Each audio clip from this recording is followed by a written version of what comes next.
ইয়েমেনের বিদ্রোহী গোষ্ঠী হুতি ইসরায়েলের তেল আবিবে ড্রোন হামলা চালানোর দাবি করেছে। গাজায় ফিলিস্তিনিদের প্রতি সমর্থনে তারা এই হামলা চালিয়েছে। গতকাল সোমবার ৯ ডিসেম্বর কাতার ভিত্তিক সংবাদ মাধ্যম আল জাজিরার অনলাইন প্রতিবেদনে এই তথ্য জানানো হয়েছে। এক বিবৃতিতে হুতি বলেছে, আমাদের বাহিনী শত্রুপক্ষ ইসরায়েলের একটি স্পর্শকাতর লক্ষ্যবস্তুকে আঘাত করেছে। গাজায় ফিলিস্তিনিদের বিরুদ্ধে ইসরায়েলি বাহিনীর গণহত্যার জবাবে এই হামলা। এদিকে ইসরায়েলি বাহিনী বলেছে, একটি ড্রোন ইয়াভন শহরের একটি ভবনে আঘাত হেনেছে। বিমান প্রতিরক্ষা ব্যবস্থা ড্রোনটি শনাক্ত করতে কেন ব্যর্থ হলো তা নিয়ে তদন্ত চলছে।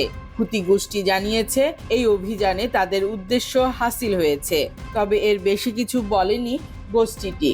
ইসরায়েলি মিডিয়ার খবরে বলা হয়েছে, হামলায় কোনো হতাহতের ঘটনা ঘটেনি, তবে হামলার কারণে ভবন ক্ষতিগ্রস্ত হয়েছে।